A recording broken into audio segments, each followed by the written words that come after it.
نحمده ونصلي على رسوله الكريم أما بعد فأعوذ بالله من الشيطان الرجيم بسم الله الرحمن الرحيم قل هل يستوي الذين يعلمون والذين لا يعلمون إنما يتذكر أولو الألباب قال الله تبارك وتعالى وإن من شيء إلا عندنا خزائنه وما ننزله إلا بقدر معلوم۔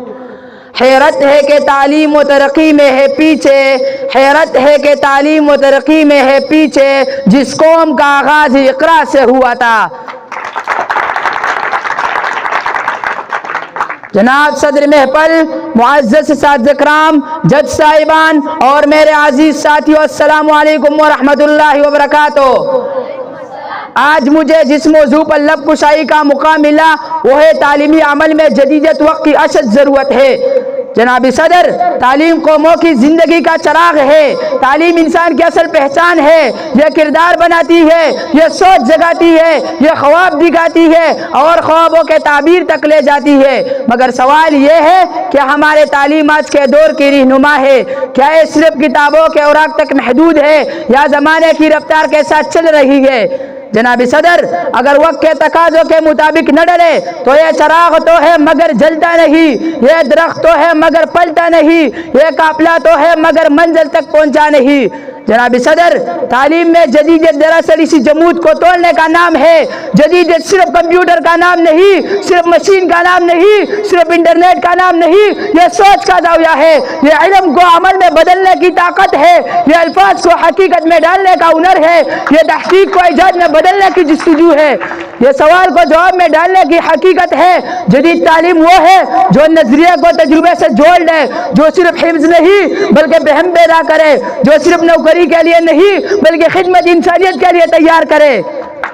جناب صدر، اگر ہم تاریخ پر نظر ڈالیں تو ہمیں دکھائی دیتا ہے جن قوموں نے اپنی تعلیم کو جدید رنگ دیا وہی دنیا کی قیادت پر فائز ہوئے۔ ذرا جاپان کو دیکھے، راک کا ڈیر تھا، ایٹم بم کے دھماکوں نے اس کی زمین کو چیر دیا، شہروں کو مٹا دیا، انسانوں کو جلا دیا، مگر علم کی جدید کرن نے اسی مٹی کے ڈیر کو پلاد میں بدل دیا، اسی اجڑے ہوئے دیش کو نئی دنیا میں کھڑا کر دیا۔ یہ ہے جدیدیت کی طاقت، یہ ہے تعلیم کی کرن، یہ ہے قوم کی اصل بنیاد۔ چین کو دیکھ لیجیے، غربت کے زنجیروں میں جگڑا ہوا ملک، محرومی کے اندھیروں میں ڈوبا ہوا معاشرہ، مگر اس نے تعلیم کو جدید بنایا، نصاب کو بدلا، طریقہ تدریس کو بدلا، تکنیک کو بدلا، تو وہی چین دنیا کی سب سے بڑی طاقتوں کی سب میں کھڑا ہوا۔ یہ ہے جدیدیت کا کمال، یہ ہے ترقی کا زینہ، یہ ہے قوموں کے عروج کا راز۔ افراد کے ہاتھوں میں ہے اقوام کی تقدیر، افراد کے ہاتھوں میں ہے اقوام کی تقدیر، ہر فرد ہے ملت کے مقدر کا ستارہ۔ جناب صدر، اگر ہم نے اپنی تعلیم کو جدید تقاضوں سے ہم آہنگ نہ کیا تو آنے والا کل ہمیں معاف نہیں کرے گا، ہمارے بچے ہمیں یاد نہیں کریں گے بلکہ ہمیں کہیں گے کہ ہم نے ان کے خوابوں کے راستے تنگ کیے۔ وہ پوچھیں گے دنیا آگے بڑھ رہی تھی تم کیوں پیچھے رہے، جب علم کا دریا بہہ رہا تھا تم نے پیاسے رہنا کیوں پسند کیا؟ مگر اگر ہم نے آج قدم اٹھا لیا تو یہی علم ہماری پناہ ہوگا، یہی علم ہماری ہتھیار ہوگا، یہی علم ہماری پہچان ہوگا اور یہی علم ہماری عزت کا تقاضا ہوگا۔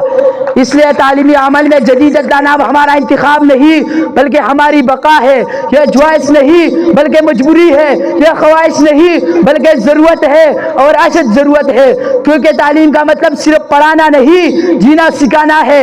یہ قلم سے نکل کر کردار میں اترنے کا نام ہے، یہ علم کو عمل میں بدلنے کی طاقت ہے، یہ الفاظ کو حقیقت میں ڈالنے کا ہنر ہے۔ دوستو، آئیے آج عہد کریں کہ ہم تعلیم کو جامد نہیں رہنے دیں گے، ہم اپنی سوچ کو قید نہیں رہنے دیں گے، ہم اپنی نسلوں کو پرانی خرابیوں میں جگڑا ہوا نہیں رہنے دیں گے، ہم اپنی تعلیم کو جدید کریں گے، ہم اپنی قوم کو ترقی کے راہ پر لائیں گے، ہم جدیدیت کی روشنی کو دنیا کے ہر کونے تک لے جائیں گے۔ آخر میں صرف یہی عرض کروں گا کہ تعلیمی عمل میں جدیدیت کوئی شوق نہیں بلکہ بقا کا تقاضا ہے۔ اگر ہم نے آج اسی ضرورت کو نہ سمجھا تو آنے والا کل ہمیں معاف نہیں کرے گا۔ والسلام۔